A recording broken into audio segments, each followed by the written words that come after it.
हर्षवर्धन जी, आपने सुना यहां पर कि विदेशी मीडिया ये कह रहा है और इसीलिए हमने ये सवाल उठा दिया कि पाकिस्तान जो है वो यहां मध्यस्थता कर रहा है, भारत कहां है, भारत क्या कर रहा है। देखिए रुबिका जी, सबसे पहले तो ये कि कोई भी मीडिया जो छाप रहा है बिल्कुल उसके हवाले से बात करनी चाहिए। लेकिन उसी इंटरनेशनल मीडिया ने ये भी छापा है कि पाकिस्तान का जहाज नहीं निकल पाया। तो हमें फिर इसकी प्रशंसा करनी चाहिए कि भारत का जहाज निकल रहा है। और सिर्फ एक जहाज नहीं, अब तक शायद 6 जहाज निकल चुके हैं लगभग, जो जानकारी है। दूसरा, स्ट्रेट ऑफ होर्मुज को लेकर जो ईरान के एम्बेसडर हैं और ईरान के विदेश मंत्री हैं, भारत को लेकर उन्होंने जो बयान दिया है, वो तो किसी इंटरनेशनल मीडिया की जरूरत नहीं, वो तो बाकायदा उनका बयान है। वो बताता है भारत की ताकत क्या है। और जो सबसे महत्वपूर्ण बात आप समझिए, अमेरिका के नौकर की तरह है पाकिस्तान। आतंकवादी मुल्क है लेकिन नौकर की तरह है। नौकर को कहीं दाएं बाएं दौड़ा देगा, कहीं कुछ करेगा। और जो आपने बड़ा अच्छा समझाया कि फैसिलिटेशन करना और मीडिएशन करना, दोनों में बड़ा फर्क है। जब हम भारत की बात करते हैं तो भारत आज रशिया, चाइना, अमेरिका ऐसे बिग बॉयज क्लब में खड़ा है। आज भारत उस स्थिति में नहीं है कि कभी रशिया के साथ खड़े होना है कि अमेरिका के साथ खड़े होना है। हमारी अपनी एक इंडिपेंडेंट स्ट्रांग फॉरेन पॉलिसी है। हम स्ट्रेटेजिक डिसीजंस लेते हैं। हमारी यही स्ट्रेटेजिक डिसीजन की क्षमता है कि हम Israel, Iran, gulf countries, Russia, China, America और यूरोपीय यूनियन से एक साथ बात करने की क्षमता रखते हैं। दुनिया का कोई और देश ऐसी क्षमता नहीं रखता है। जब राज्यसभा में प्रधानमंत्री ने बोला तो साफ साफ नरेंद्र मोदी ने कहा कि हमने पश्चिम के भी राष्ट्राध्यक्षों से 2 बार बात की। डोनाल्ड ट्रंप का फोन आया, ये कोई हमने तो फोन किया नहीं था। तो ये हमारी जो क्षमता है, हमारी जो ताकत है, उसको बताने के लिए पर्याप्त है। लेकिन हमारे लीडर ऑफ अपोजिशन क्या करते हैं? बिना सुने प्रधानमंत्री का भाषण कहते हैं कि अरे वो तो कंप्रोमाइज है। अब तो मुझे बड़ा बहुत गंभीरता से लगने लगा है कि राहुल गांधी कहीं कुछ सीरियसली कंप्रोमाइज है क्या? इसको सोचिए जरा। क्योंकि अगर वो ना होते कंप्रोमाइज तो भारत आज की स्थिति में, ये कोई भारत की पॉलिसी से हुआ नहीं। भारत किसी देश से लड़ नहीं रहा है। हमारे किसी जो कहें कि डोमेस्टिक या इंटरनेशनल किसी पॉलिसी का इसमें कोई लेना देना नहीं। फिर भी आप जब ये कहते हैं तो इसका मतलब कि कहीं राहुल गांधी कंप्रोमाइज हैं किसी मसले पर, जिसकी वजह से वो भारत को हर क्षण कमजोर दिखाना चाहते हैं। वरना तो वो तो सोचिए ये कहते हैं कि भारत को लेकर हमारी स्थिति क्लियर है, हम तो प्रधानमंत्री उनके लीडरशिप में जो फैसले लिए जा रहे हैं उनकी मुखालिफत करते हैं।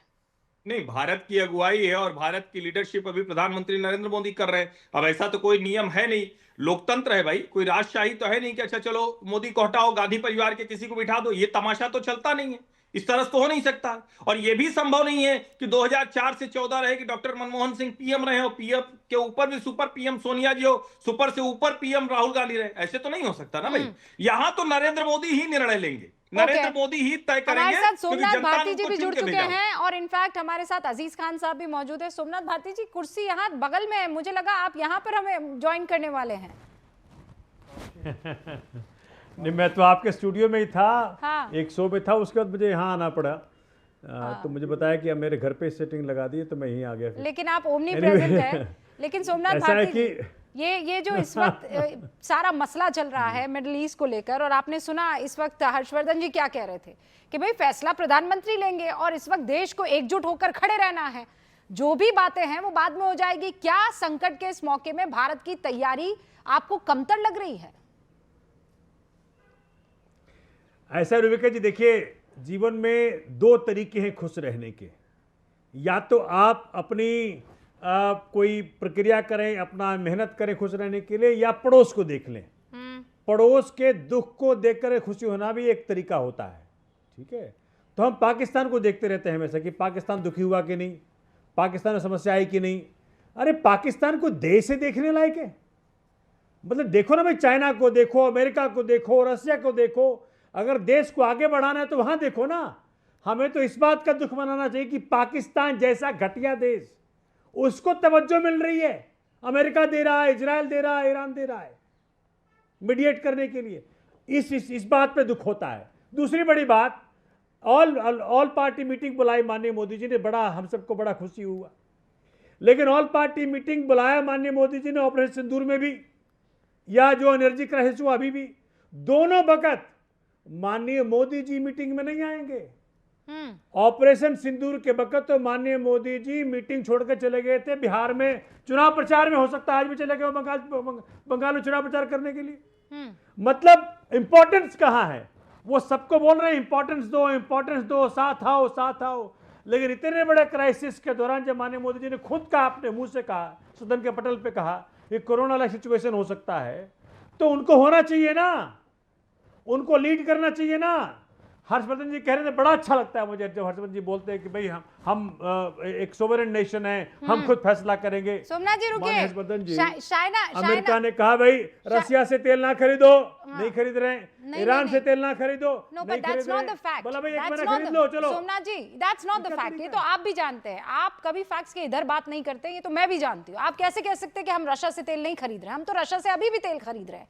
शायना एनसी कुछ कहना चाह रही है, उसके बाद में वापस आते हैं आपके खरीदने का पास। जो शायना जी, क्वांटम था रूबिका जी, देखिए हाँ, आप बहुत सीनियर बस हैं। एक सेकंड क्यों सर, नहीं एक खरीदे? सेकंड। हाँ, शायना जी, और क्यों नहीं खरीदे रशिया से? मुझे बताइए। भारत की जो सोवरेनिटी है वो नेतृत्व तय करेगी। जब 140 करोड़ की जनता ने आदरणीय नरेंद्र मोदी जी को चुना है, ये निर्णय जब लेते हैं, मैं पूछना चाहती हूँ कि जब सरकार, राहुल गांधी के पास क्या महत्वपूर्ण काम है कि ऑल पार्टी मीटिंग जहां हर एक पार्टी के रिप्रेजेंटेटिव वहां मौजूद है, एस जयशंकर जी हो, राजनाथ जी हो, अमित शाह जी हो, सभी उपस्थित है, सभी चर्चा कर रहे हैं वेस्ट एशिया को लेके, सभी चर्चा कर रहे हैं सॉल्यूशंस को लेके, और आपके यहाँ आपके पप्पू गायब और फिर बोलते हैं कि मोदी जी कॉम्प्रोमाइज्ड है।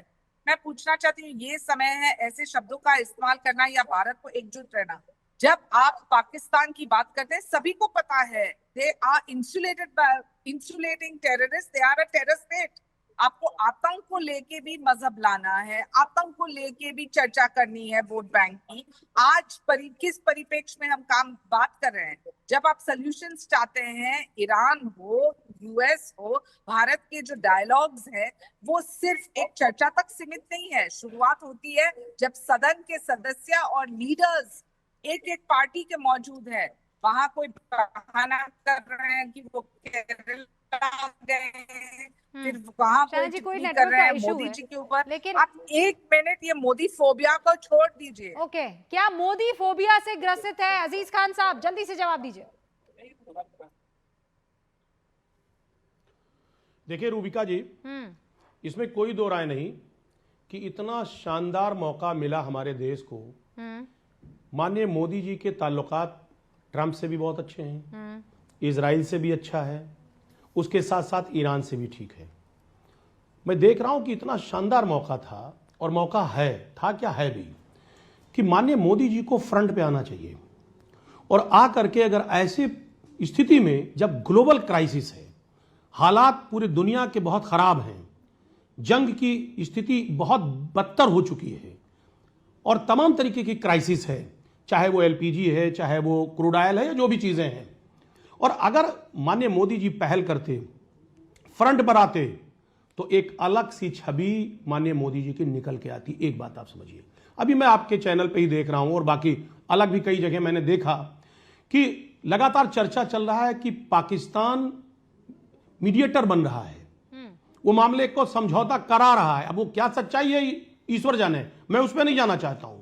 अगर बदनसीबी से ऐसा है, एक ऐसा देश जिसकी कोई पहचान नहीं है, आतंकवादियों की ही पहचान है, वो जो कहीं ना कहीं कटोरा लेके घूम रहा है भुखमरी के कगार पे, अगर वो ऐसी स्थिति में आता है और अगर वाकई में उसे मौका मिलता है, तो ये हम सब के लिए बहुत दुख की बात होगी।